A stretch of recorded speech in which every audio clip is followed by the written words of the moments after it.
Krishna. Om Jnanatimirandasya Jnananjanashalakaya Chakshurunmilitam Yena Tasmai Shri Gurave Namaha. Sri Chaitanya Manobishtam Sthapitam Yena Bhutale Swayam Rupa Kadamayim Dadati Swapadantikam Vandeham Sri Guru Shita Padakamalam Sri Gurun Vaishnavamscha Sri Rupam Sagrajatam Sahagana Raghunatanvitam Tam Sajivam Sadvaitam Savadutam Parijana Sahitam Krishna Chaitanya Devam Sri Radha Krishna Padan Sahagana Lalita Sri Vishakhanvitamscha He Krishna Karuna Sindhu Dinabandho Jagatpate Gopesha Gopika Kanta Radha Kanta Namostute Tapta Kanchana Gaurangi Radhe Vrindavaneshwari Vrishabhano Sute Devi Pranamami Hari Priye Vanchakalpatarubhyascha Kripa Sindhubhya Evacha Patitanam Pavanebhyo Vaishnavebhyo Namo Namaha Jai Shri Krishna Chaitanya Prabhu Nityananda Shri Advaita Gadadara Shivashadi Gaur Bhakta Vrinda Hare Krishna Krishna Krishna Hare Hare Hare Rama Rama Rama Hare Hare Mukam Karoti Vachalam Pangum Langayate Girim Yat Kripatamaham Vande Shri Gurun Dinatarinam Paramananda Madhavam Shri Chaitanya Ishwaram Hari Om Tat Sat Shri Radha Gopinath Bhagavan Ki Jai Jagat Guru Srila Prabhupada Ki Jai Grantaraj Srimad Bhagavatam Ki Jai Samaveda Gaur Bhaktivinoda Ki Jai Jai Nitai Gaur Pramanande Hari Hari Bol Hare Krishna. Today let's discuss the 12th chapter of the first canto of Srimad Bhagavatam. Chapter is titled The Birth of Emperor Pariksit. Last week we saw how Krishna was welcomed when he arrived in Dwaraka. We saw how the devotees in Dwaraka, despite them having the opportunity to see Krishna every day, they were never complacent and they were very grateful for what opportunity they have been given, and they expressed their appreciation and gratitude to Krishna in so many ways. The description about Krishna's mercy, his compassionate nature, how Krishna as Bhaktavatsala dealt with each one of the different devotees, from elderly devotees like his parents to people who are his friends, to his wives, to his kids, to the women in general in Dwaraka, as well as the description is given even about how Krishna greeted even invalid brahmanas, it's given. So Krishna was showing respect and dealing with everyone in so many beautiful ways. We also saw the different aspects of Krishna's beauty. Shriyo Nivasa Yashuraha Panapatram Mukam Drisham Bahavo Lokapalanam Saranganam Padambujam. How Krishna's whole form, Krishna's beautiful form, is the shelter of different personalities. Krishna's chest is the shelter, Shriyo Nivasaha. So Krishna's chest is the shelter of Sri Devi. Krishna's face, beautiful face, is the shelter of everyone's eyes. Panapatram Mukam Drisham. It's for the eyes. Krishna's face is the shelter. Krishna's arms, Bahavo Lokapalanam. His arms are the shelter of the Lokapalas, or the different demigods, as well as we also saw how Krishna's lotus feet is the shelter of Saranganam, Krishna's pure devotees as well. So today we are going to see about how in the early cantos of Srimad Bhagavatam we saw the Savanakadi rishis, the rishis or the sages headed by Shavanaka Rishi, put forth firstly 6 questions to Sutta Goswami, and when Sutta Goswami answered those 6 questions, they followed it up with 3 more questions. 3 more questions were to describe to them about the history of Srimad Bhagavatam, history of Shukadeva Goswami, as well as the history of Pariksit Maharaj. In answer to these second set of questions, Sutta Goswami had already answered them about the background in which Srimad Bhagavatam was spoken. It was in relation to that only we saw the despondency of Vyasadeva and how his questions were all cleared, or the reasons for the despondency were all dispelled by his spiritual master, which is Narada Muni. And in relation to that, we also saw Narada Muni telling about his own story, how Srimad Bhagavatam and how pure devotional service to pure devotees helped him in his own bhakti. And we also saw the history of Shukadeva Goswami as well. Now, in relation to the third question, which is about the history of Pariksit Maharaj, when Sutta Goswami started to narrate about the background of Pariksit Maharaj, it was at that point the prayers of Kunti Maharani, prayers of Bhishma Dev, how Ashwatthama was punished, all those different topics were discussed. Now, the Saunakadi Rishis, they are still eagerly awaiting to hear about Pariksit Maharaj. So, to bring the focus back to the third question, which is about the history of Pariksit Maharaj, Saunakadi Rishis, after having heard about Krishna's position as Bhaktavatsala, how Kunti Maharani prayed, how Bhishma Dev prayed, how Ashwatthama was punished, how the devotees of Hastinapur, they farewelled Krishna while he was departing for Dwaraka, and how the devotees in Dwaraka welcomed Krishna. They have heard all of this, and they are still eagerly awaiting how the appearance and the activities of Pariksit Maharaj came to be.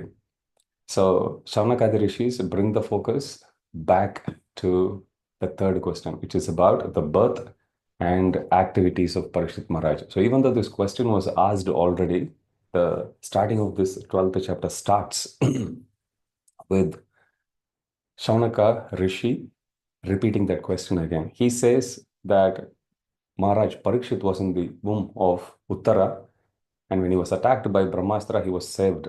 Can you please, they were putting forth this question to Sutta Goswami, can you please tell us about the birth, activities, death, and departure of Parikshit Maharaj? Normally, when we talk about death, it is usually considered a taboo topic.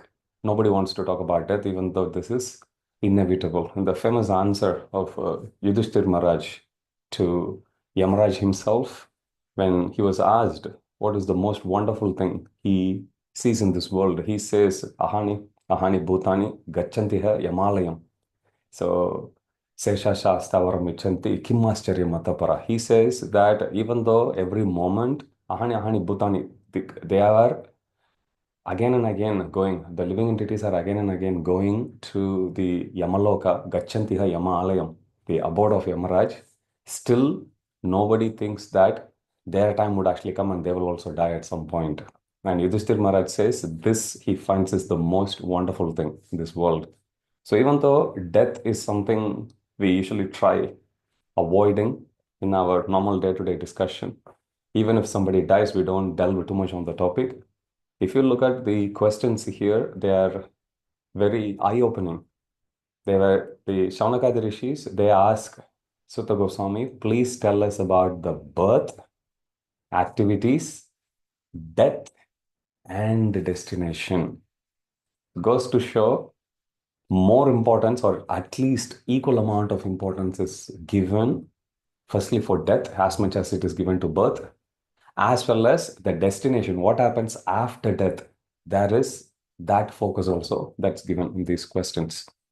So in response to these two questions, which is part of the original set of three questions, Sutta Goswami starts to answer them by describing about the glorious qualities of Maharaj Yudhishthira.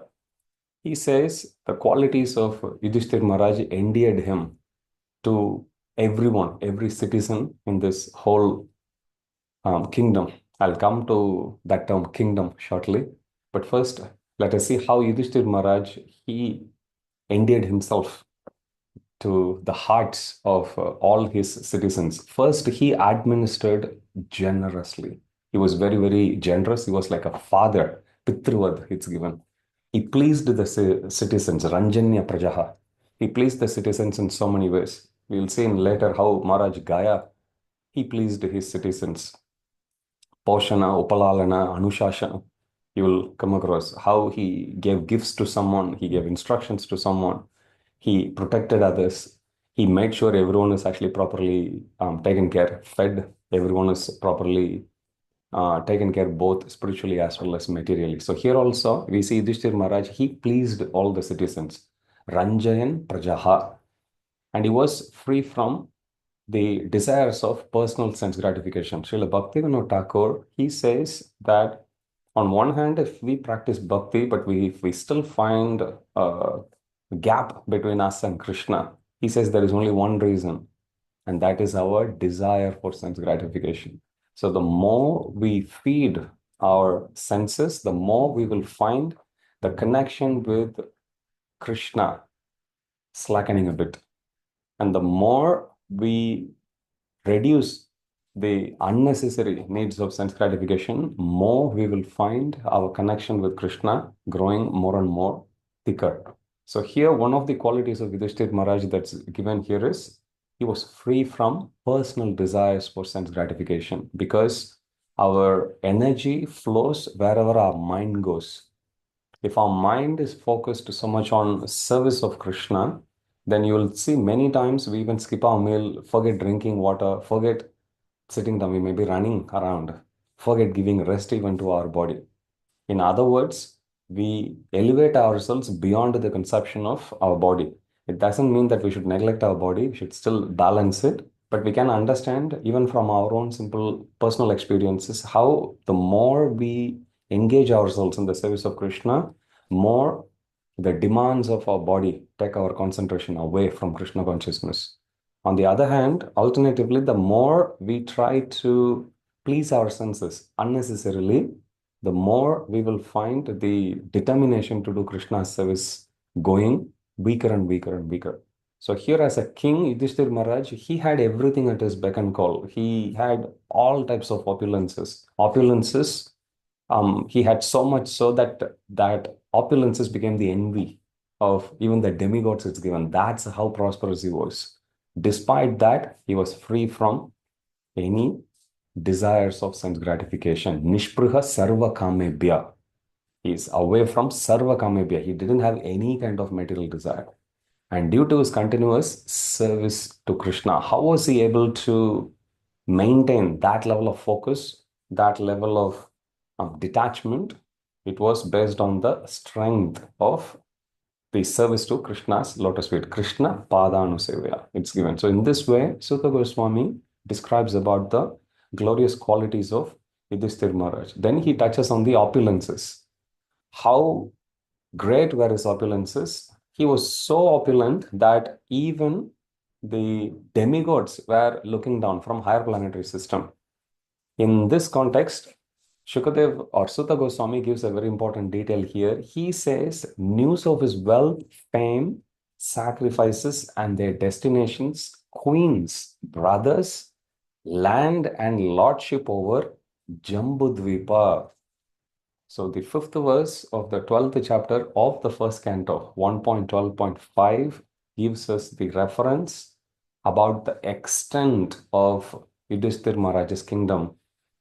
When we use the term Yudhishthira Maharaj, or for that matter, Pariksit Maharaj was the king of the entire world, we are not talking about the planet Earth alone.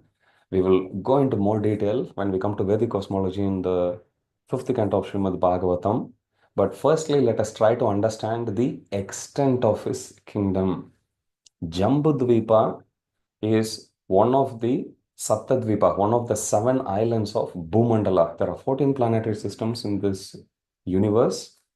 We live in the 7th planetary system. It's known as Bhumandala. It's not just Bhuloka. Loka means only one planet. Bhumandala means it's a constellation of so many planets. It's a plane of planets. And there are so many innumerable planets out there. So this Bhumandala, this is the plane or the 7th planetary system is where we all live. This Bhumandala is divided into 7 islands, Dvipa, Sapta Dvipa. And the middle one is known as Jambudvipa. This Jambudvipa in turn is divided into 9 partitions or 9 sections known as Varshas. So there are 9 Varshas in this. Of this 9 Varshas, the southernmost Varsha is known as Bharata Varsha. And in this southernmost Varsha, in turn is divided into 9 divisions known as khandas. Southernmost of this 9 khandas is Bharata Khanda, which is what we call as planet Earth. Now let's try to understand the size or the extent of Yudhishthir Maharaj and Pariksit Maharaj's kingdom. Pariksit Maharaj and Yudhishthir Maharaj, they didn't rule just Bharata Khanda. They didn't rule just Bharata Varsha. They ruled the entire Jambudvipa, which means there is already one Khanda, which is what we know as planet Earth. 9 times that becomes one Varsha. Even if you assume every Varsha to be of the same size, the extent of their kingdom is almost 9 times 9 Bharata Khandas, which is 81 times the size of planet Earth. That's how big approximately their size of the kingdom. So Yudhishthir Maharaj didn't rule just one Earth. His kingdom extended to almost 91 Khandas, 91 Earths. If you assume each one of the other Varshas are also divided into 9 different Khandas. So that's how big Yudhishthir Maharaj's kingdom was, not just this planet Earth. So when Yudhishthir Maharaj is ruling in a Krishna conscious way with so much opulences in across his kingdom, the news of his brothers, his queens, the sacrifices he did, and the exemplary kingship he demonstrated, the news actually reached even the heavenly planetary system. And he also demonstrated detachment. His opulences were so great that even heavenly denizens would look down from there.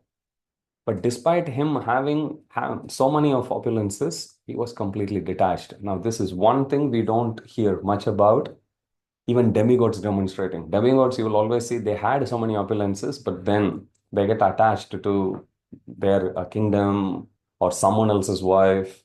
They get attached to their own wealth, so on and so forth. So this is one glorious quality which Yudhishthir Maharaj demonstrated. Surasparha, it's given. Surasparha means this. His opulence is so much that even demigods decide, oh, I wish I could have had that. This is the extent of his glories. But he was unattracted to them. Why?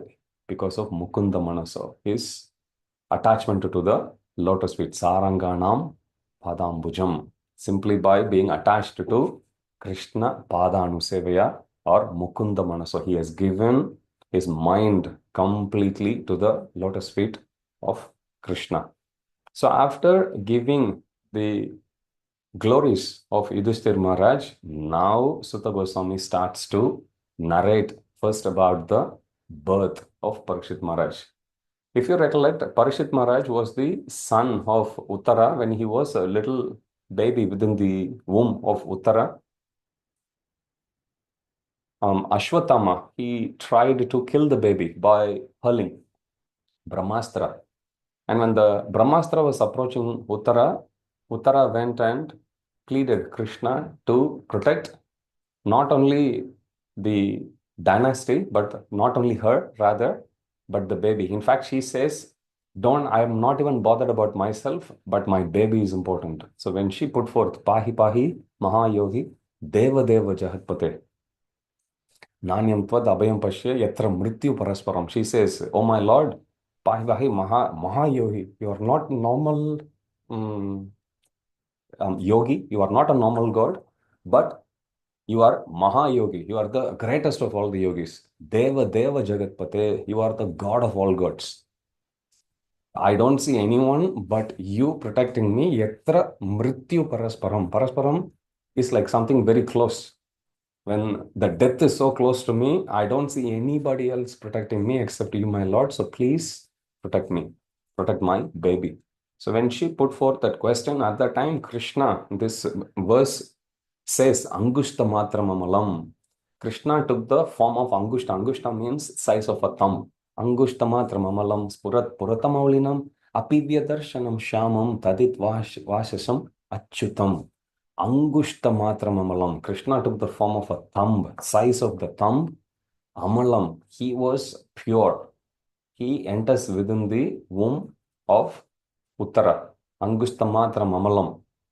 Spurat Puratamolinam. His whole body was actually decorated, but here in this particular line, Spurat Purata Maulinam. Maulinam is the crown. Purata means shining gold. The crown made of shining gold. Krishna taking the form of a thumb, he entered within the womb of Uttara. And how was he decorated? He was decorated with the crown made of shining gold, not normal gold.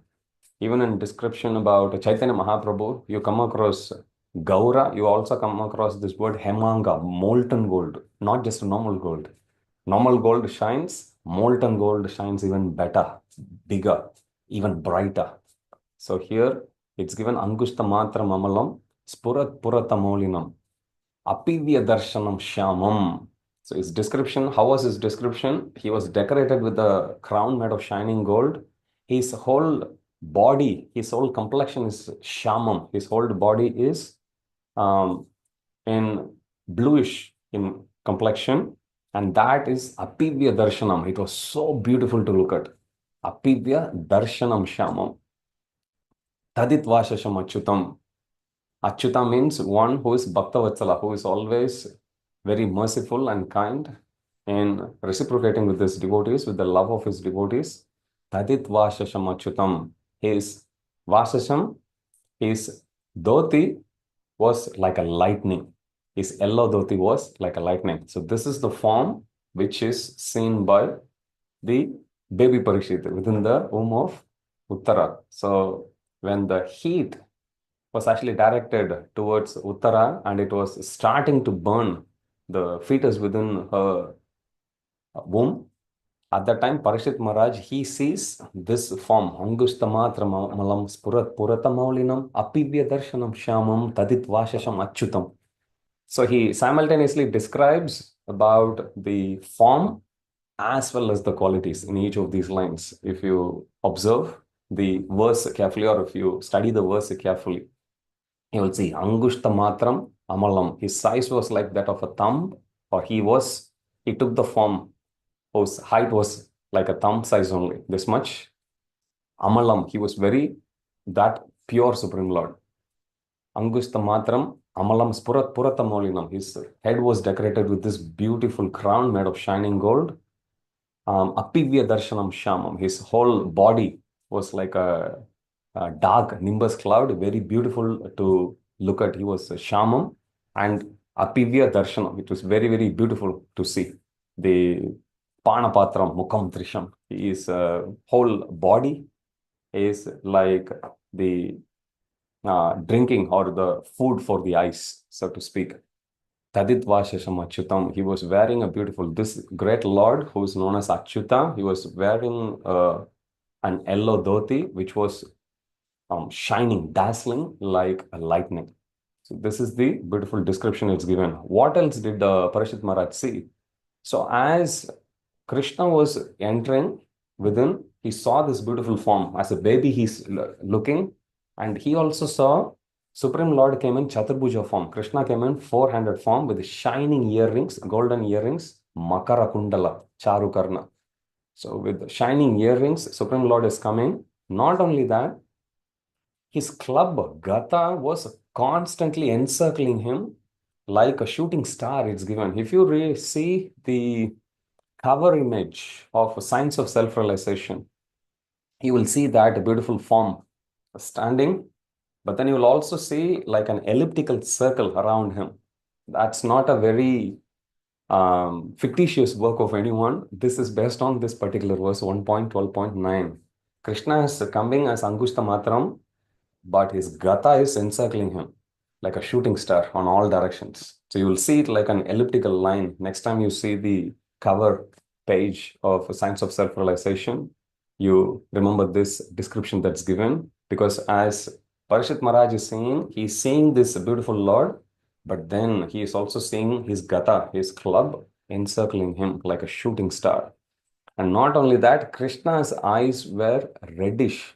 Now, normally when we say reddish, Padmalochan, when we see the description of his eyes, it is given that it is very big, like a lotus petal. It was very reddish.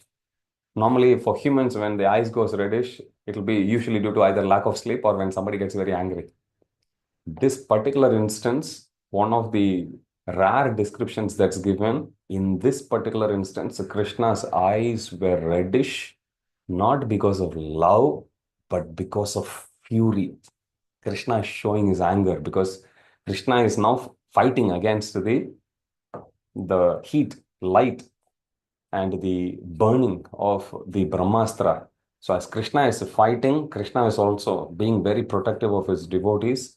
Krishna's eyes were burning red with fury, with so much anger, like that. So this is the form which Pariksit Maharaj is saying. And as Krishna's glowing effulgence, like a shooting star, the gathas are encircling him, and he is protecting, enveloping baby Pariksit within the womb of Uttara.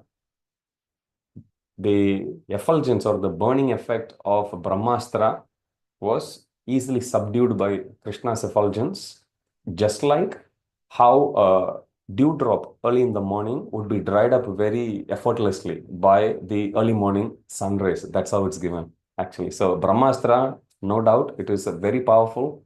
There is no other material weapon that can counter it, but it is no match to Krishna's presence. So when Krishna came to protect Pariksit Maharaj, the effect of Brahmastra paled into oblivion, into just like how a dewdrop would get dried up by the early morning sun. So that's the description that's given. So this is how the Supreme Lord was being seen, observed by this baby.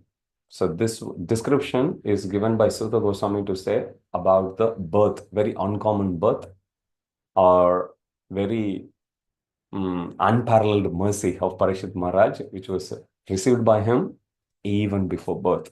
While thus being observed by the child, the Lord who is all-pervading super soul, Ameyatma, the protector of the righteous, Dharmagup, and who spreads in all directions, Dasam Shashya. So these are different descriptions. Lord who is all-pervading, Amayatma, one who is protector of Dharma, Dharmagup, and one who is spreading himself. Vishnu means one who pervades everywhere. But here, the Lord of all direction, Dasa, there are 10 directions actually. Dasham Shasya, one who is spread in all the 10 directions. So this is the observation of baby Parikshit. And then he then mentions about the actual appearance of, this is the encounter of Parikshit Maharaj while he is within the womb with the Supreme Lord. And now he describes about the birth. Then Parikshit Maharaj appeared when at a very, very auspicious moment during the favorable sign of the zodiac, the only heir apparent of the entire dynasty or of the entire kingdom of Jambudvipa of the Pandavas appeared on this planet. So when he appeared, Yudhishthir Maharaj, he had Brahmanas headed by Daumya and Kripa. Kripa is a Kripacharya. In Kurukshetra war, you will see he's the Kulaguru. Kripacharya, he was born along with his twin sister Kripi. Kripi was given in marriage, or she was the wife of Dronacharya. So Kripacharya was the Kulaguru, one of the few personalities who survived from the Kaurava side. So Kripacharya, as well as Daumya Rishi, you will come across. He was a very, very respected personality by the Pandavas. He always stayed with the Pandavas even when they were in the Vanavasa, except during the final year when Yudhishthir Maharaj actually sends him back. Daumya always stayed with the Pandavas even when they were in the forest. Very respected personality. So on the appearance of Parikshit Maharaj, at the time, Yudhishthir Maharaj, he speaks to the Brahmanas headed by Daumya and Kripacharya, and to perform the birth and the other samskaras, the birth rites.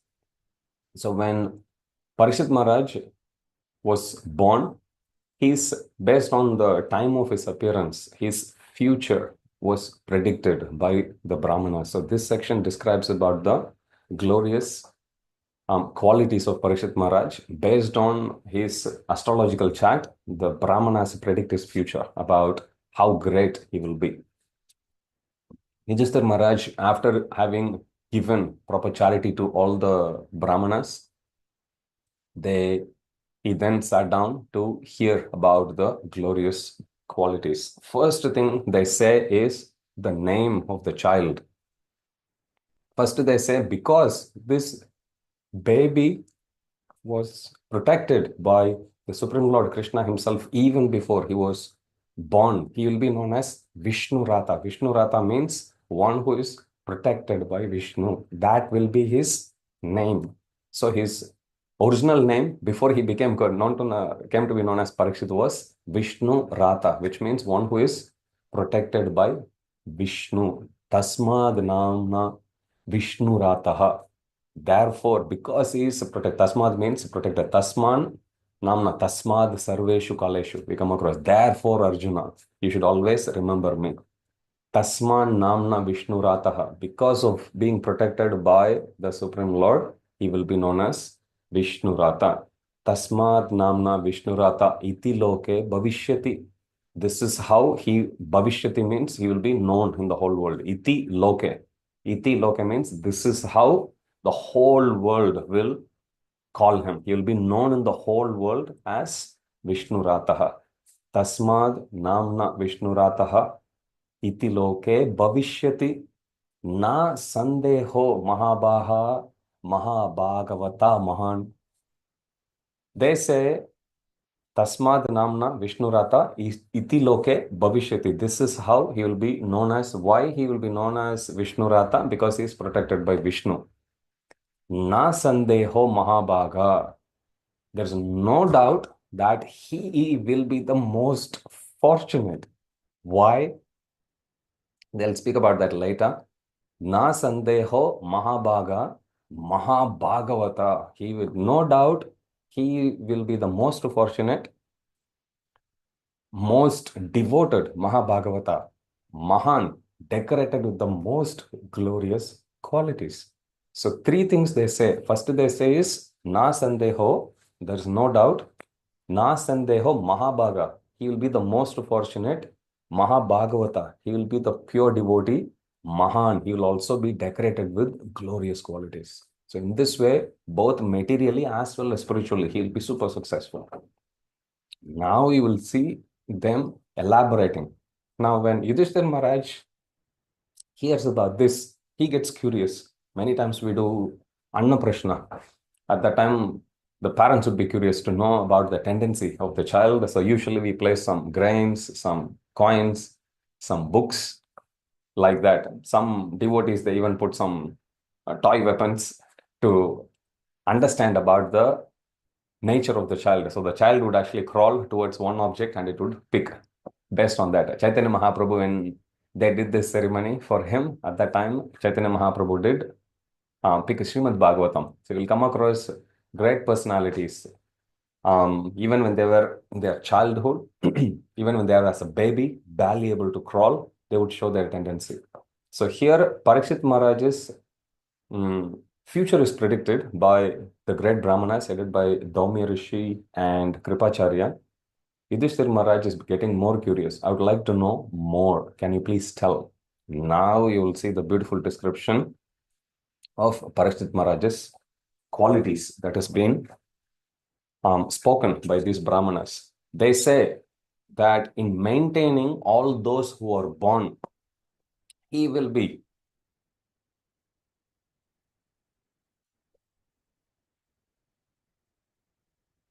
in order to describe about the qualities of Pariksit Maharaj. Now the Brahmanas do a comparison. You will see this is being used in our normal day-to-day context also, but I'll tell you even from Bhagavad Gita. In the first chapter of Bhagavad Gita, when Duryodhana approaches his teacher, which is Dronacharya, he gives a report about the enemies, which is the Pandavas for him. Pandavas army. First, he calls out few great illustrious personalities like Arjuna, Bhima.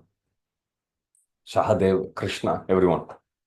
After he calling out, he then says, there are many other Maharathis and Atirathis in that phalanx, in that army, who are equally capable in fighting like Bhima.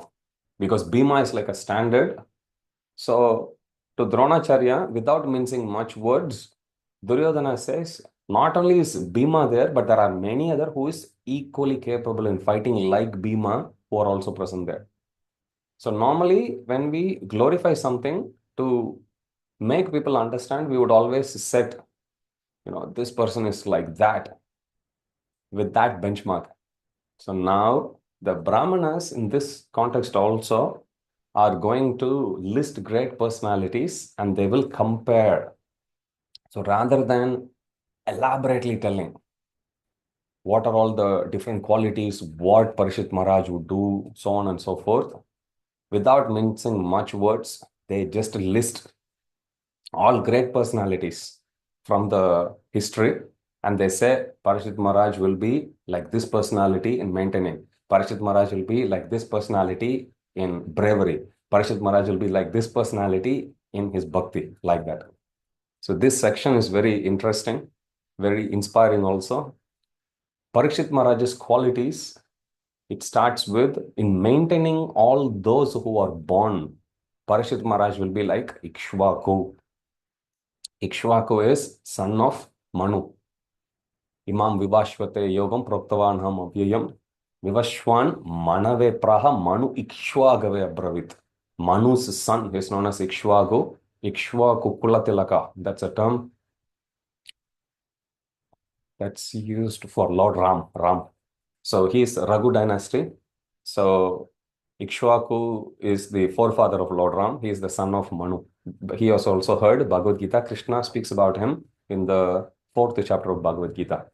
And in following the Brahmanical principles, especially when it comes to being truthful to one's promise, Pariksit Maharaj will be like Lord Ram.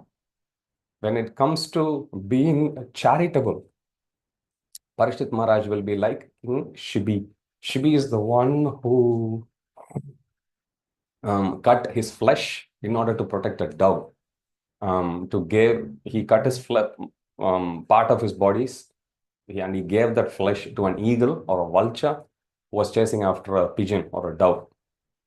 So that's Shibi Chakravarti. He is also known for his charity. Likewise, in spreading the name and fame of his family, he will be like Bharata. In scriptures, you come across at least 3 Bharatas. One is the Bharata, who is the brother of Lord Ram. Lord Ram had 3 brothers, Lakshmana, Bharata, and Shatrughna. So that's one Bharata. Second Bharata is the Bharat Maharaj. We all, as devotees, hear a lot about the son of Rishabdev and one who was attached to a deer, gave up his body, and then the next life he was born again as a deer, and in the next life he was born as Jada Bharat. We come across, that's the second Bharat. There is another Bharat, third Bharat, who is also given in the scriptures, the son of Dushyanta and Shakuntala. This, in spreading the name and fame of his family, he will be like Bharata. Likewise, this Bharata it's given. Now, Bharata Varsha got its name from the son of Rishabdev, or in other words, the most famous example we always get to hear about Bharat Maharaj, who is attached to deer. It is in his name. Our Varsha comes to be known as Bharat Varsha, and our Kanda, earth, is also known as Bharata Kanda because of that Bharat. But in this particular context, in spreading the name and fame of his family, he will be like Bharata, son of Dushyanta and Shakuntala. And among great bowmen, he will be like Arjuna.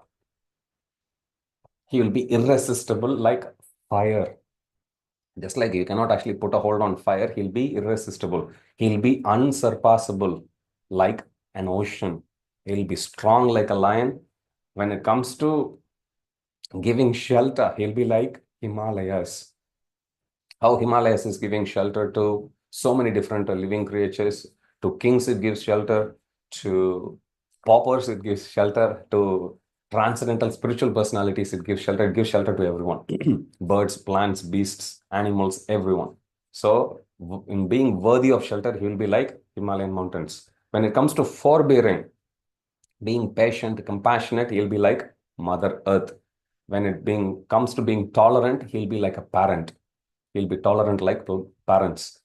In equanimity of mind, Samatvam Yoga Uchyate. Krishna speaks about that in the second chapter of Bhagavad Gita. In equanimity of mind, or the equilibrium balance of the mind, he will be like Brahma or Yudhishthira.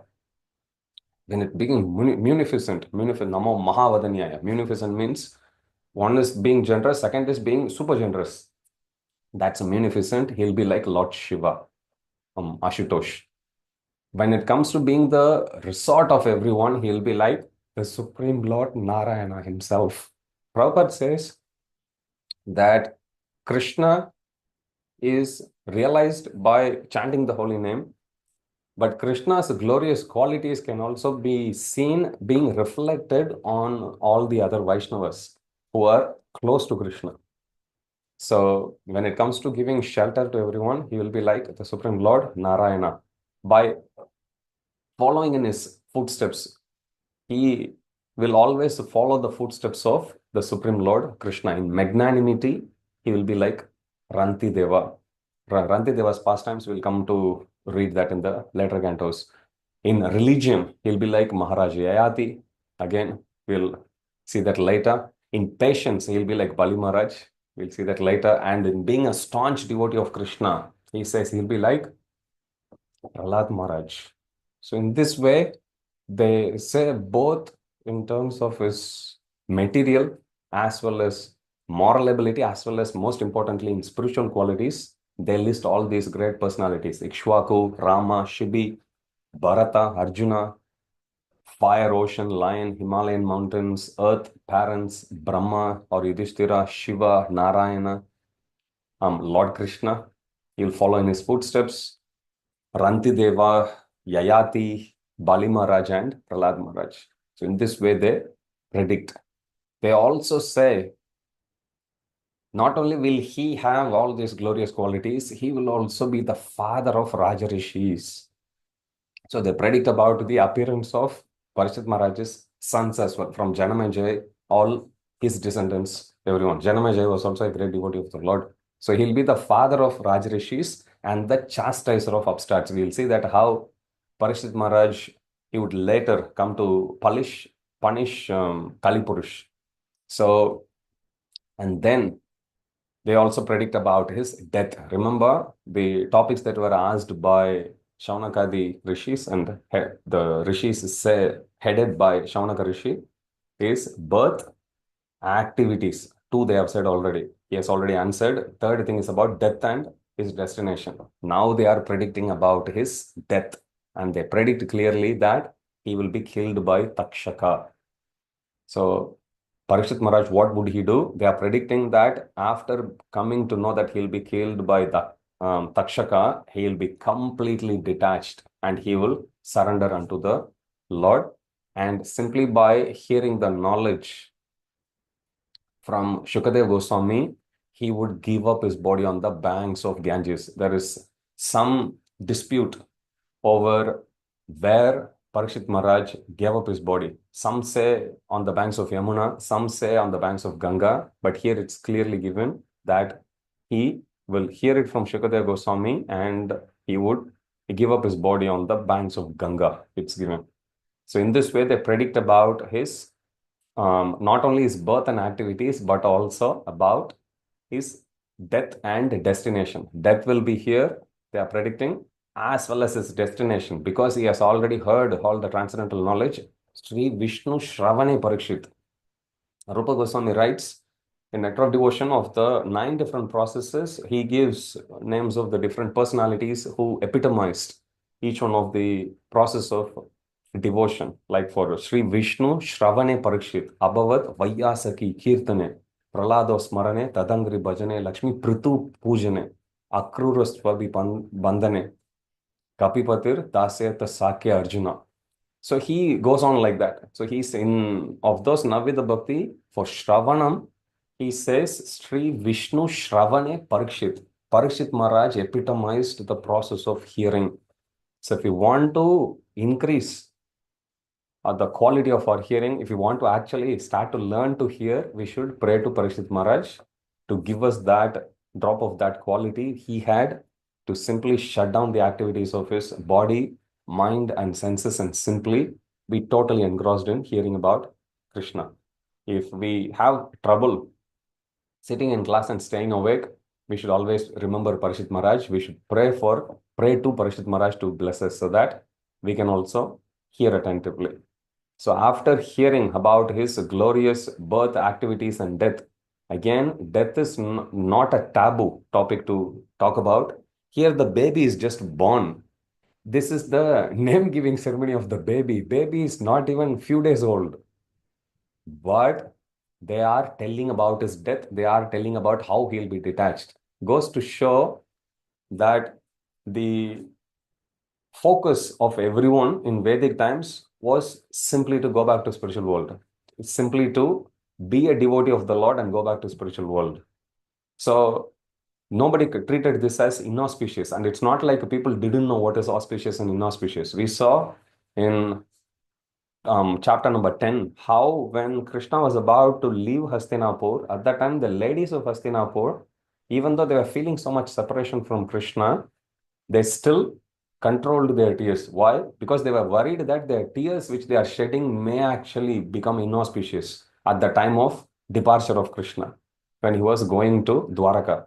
So they do know about what is auspicious and inauspicious, but they are very clear about what the goal of life is. So here the child is born. Normally we say, don't talk anything negative. But here talking about death as such is not negative because that is the end game. And everyone needs to know. It's just like if you watch a cricket match, you need to know who won at the end of the match. So to talk about the result is not bad. We need to know because that's the whole point about playing the whole game.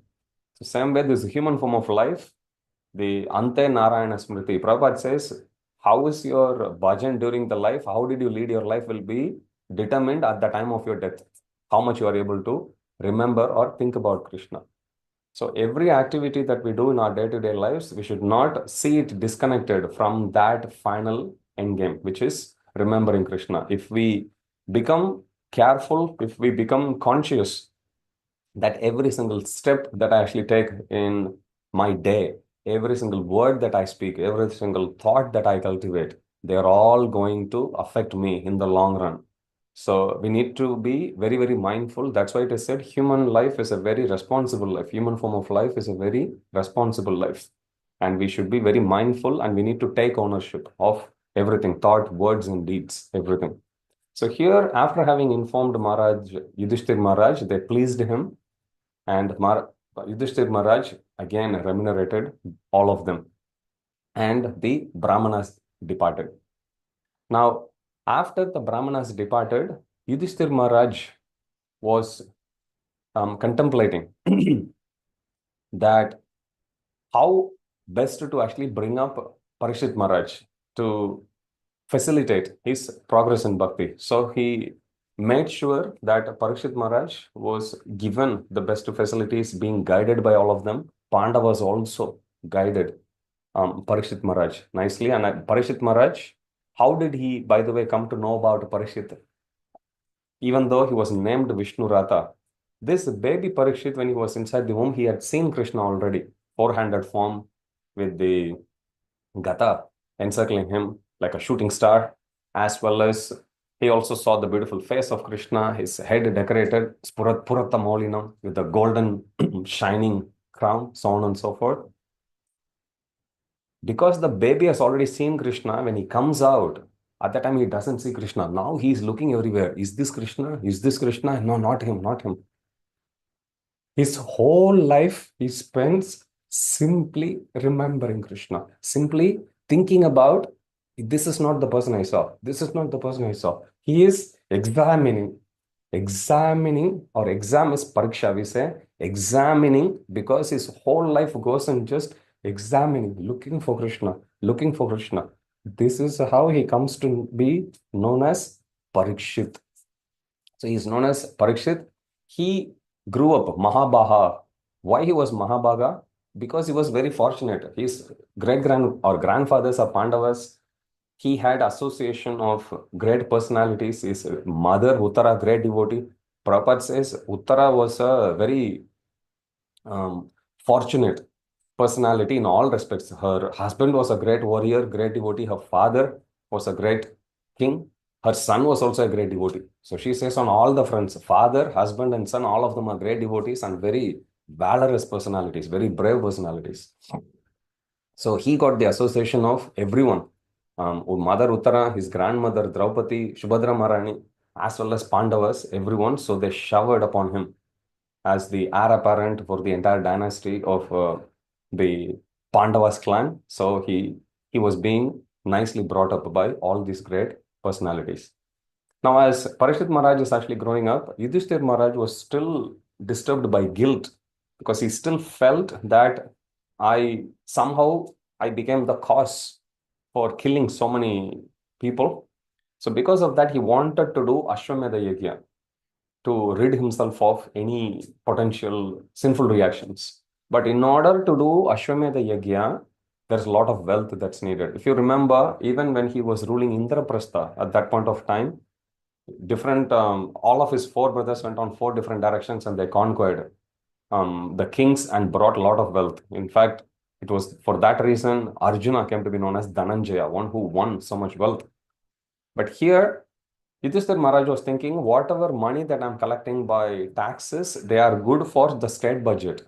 But to perform Ashwamedha Yajna, it's a very costly affair. So now he was thinking, what should he do to get the wealth? Introducing Lord Krishna again. Krishna advises him about the sacrifice done on great king in the foregone ages by name Maruta. So that's the name of the king. At that time, this happened in the previous yugas. At that time, the king was so wealthy that at the end of a sacrifice he gave the wealth.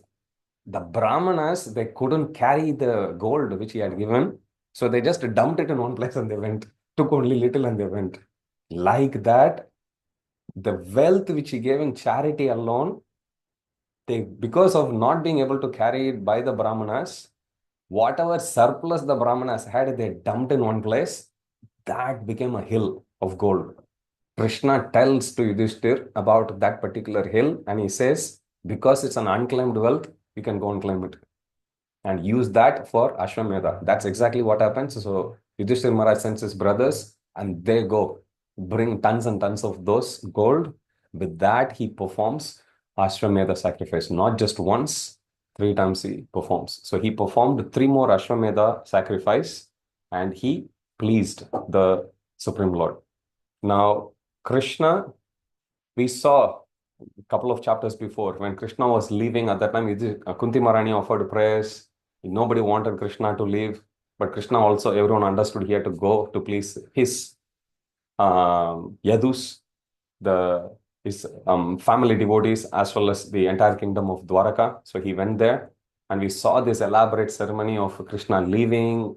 The ladies of Hastinapur from the roof, they were glorifying Krishna, showering him with flower petals. We saw Satyaki and Arjuna waving, or Arjuna holding the white umbrella, Satyaki and Uddhava waving the chamara, so on and so forth. And we saw similar kind of a welcoming ceremony being accorded to him, the Supreme Lord Krishna, in Dwaraka also when he arrived in Dwaraka. We saw that. And now when Ashwamedha sacrifice is about to start, guess who comes? Again, Krishna comes back to Hastinapur. Krishna participates in all the Ashwamedha Yajna. Yudhishthir Maharaj pleases him. Again, Agra Puja was performed, worshipping Krishna. And Krishna was greatly pleased. And Krishna, simply to please all his devotees, he stayed for a few more months again. Again, he left. So this whole dealings, family dealings, happened not just once, but many times this way. So Krishna comes and three more Ashwamedha sacrifices were performed. And Krishna stayed there, pleased all of them. And then Krishna bid farewell to Yudhishthir Maharaj, Draupadi, who is Krishna's friend, and all other relatives. And he went back to Dwaraka. This time he takes Arjuna with him. Arjuna, and accompanied by the other Yadus who came to participate in this yajna. So this is how this chapter about the birth of Emperor Pariksit, not only about his birth, but also the prediction about his glorious qualities as well as his activities were described in this chapter. We'll see the next chapter following week. Jagat Guru Srila Prabhupada ki jai, Shri Shri Radha Gopinath Bhagwan ki jai, Samved Gaur Bhakta Vrinda ki jai, Grantaraj Srimad Bhagavatam ki jai, Jai Nitai Gaur Premanande, Hari Hari Bol. All glories to the assembled devotees, Hare Krishna. All glories to the assembled devotees, Hare Krishna. All glories to the assembled devotees, Hare Krishna. All glories, all glories, all glories to Shri Shri Guru and Gauranga. All glories to Srila Prabhupada. Jagat Guru Srila Prabhupada ki jai.